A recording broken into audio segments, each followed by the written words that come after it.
बोलो वृंदावन बिहारी लाल की जय, बंसी वाले की जय। एकादशी महात्म की जय। मोक्षदा एकादशी महात्म, मार्गशीर्ष शुक्ल पक्ष। श्री अर्जुन बोले कि हे भगवान, आप तीनों लोगों के स्वामी हैं, सबको सुख देने वाले और जगत के पितर हैं, इसलिए मैं आपको नमस्कार करता हूँ। हे देव, आप सबके हितैषी हैं, कृपा करके मेरे एक संशय को दूर कीजिए। मार्गशीर्ष माह के शुक्ल पक्ष में जो एकादशी आती है उसका नाम क्या है? उस दिन कौन से देवता की पूजा की जाती है? उसकी विधि क्या है?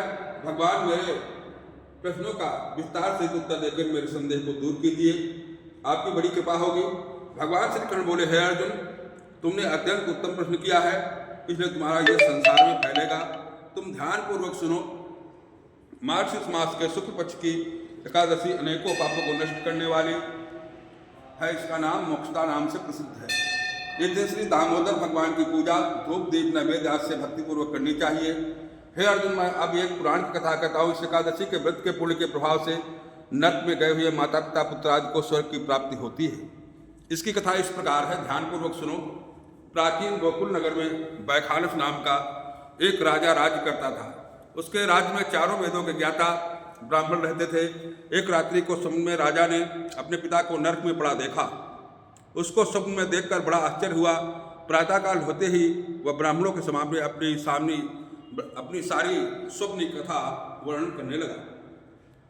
हे ब्राह्मणों, रात के स्वप्न में मैंने अपने पिता को नरक में पड़ा देखा है और उन्होंने मुझसे कहा है कि हे पुत्र, मैं अब नरक भोग रहा हूँ, मेरी यहाँ से मुक्ति कराओ। जब से मैंने उनके यह वचन सुने हैं तब से मुझे चैन नहीं।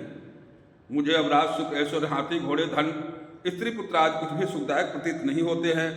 अब मैं क्या करूं, कहाँ जाऊं? इस दुख के कारण मेरा शरीर तप रहा है। आप लोग मुझे किसी प्रकार तप दान व्रत आदि बताएं जिससे मेरे पिता को मुक्ति प्राप्त हो सके। राजा के ऐसे वचनों को सुनकर ब्राह्मण बोले, हे राजन, यहाँ से समीप ही वर्तमान भूत भविष्य के ज्ञाता एक पर्वत नाम के ऋषि हैं, मुनि हैं। आप यह सब बातें उनसे जाकर पूछ लीजिए, वह आपको इसकी विधि बता देंगे। राजा ऐसा सुनकर मुनि के आश्रम पर गए। उस आश्रम में अनेकों शांत योगी और मुनि तपस्या कर रहे थे। उस समय चारों वेदों के ज्ञाता पर्वत मुनि को दूसरे ब्रह्मा के समान बैठे थे। राजा ने जाकर उनको साष्टांग प्रणाम किया। पर्वत मुनि ने राजा से कुशल क्षेम पूछी। तब राजा बोले, हे देवर्षि, आपकी कृपा से मेरे राज्य में सब कुशल है, परंतु अकस्मात एक विघ्न आ गया है जिससे मुझे अशांति हो रही है। आप कृपा करके मेरे संशय को दूर कीजिए। ऐसा सुनकर पर्वत मुनि ने एक मुहूर्त के लिए नेत्र बंद कर लिए और भूत भविष्य में विचारने लगे। फिर बोले, हे राजन, मैंने योग बल के द्वारा तुम्हारे पिता के कर्मों को जान लिया है।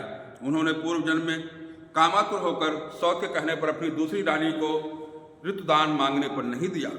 उसी पाप के कर्म के फल से तुम्हारा पिता नरक में गया है। तब राजा बोले कि हे भगवान, मेरे पिताजी के उद्धार के हेतु आप कोई उपाय बताएं। तब पर्वत मुनि बोले, हे राजन, मार्गशीर्ष शुक्ल पक्ष की में जो एकादशी होती है उस एकादशी का आप उपवास करें और उस उपवास के पुण्य को अपने पिता का संकल्प करके छोड़ दें। उस एकादशी के पुण्य के प्रभाव से अवश्य आपके पिता की मुक्ति होगी। उनके वचनों को सुनकर राजा अपने राज्य में लौट आया और कुटुंब सहित मोक्षदा एकादशी का उपवास किया। उस उपवास के पुण्य को राजा ने अपने पिता को दे दिया, अर्थात संकल्प करके छोड़ दिया। उस पुण्य के प्रभाव से राजा के पिता को मुक्ति मिली और स्वर्ग में जाते हुए अपने पुत्र से बोला, हे पुत्र, तेरा कल्याण हो। यह कहकर स्वर्ग चला गया। मार्गशीर्ष माह के शुक्ल पक्ष की मोक्षदा एकादशी को जो भी व्रत करते हैं उनके समस्त पाप नष्ट हो जाते हैं, अंत में स्वर्गलोक को जाते हैं। इस व्रत से बढ़कर मोक्ष देने वाला दूसरा कोई भी व्रत नहीं है। इस कथा को सुनने से व पढ़ने से वाजपेयी यज्ञ का फल प्राप्त होता है।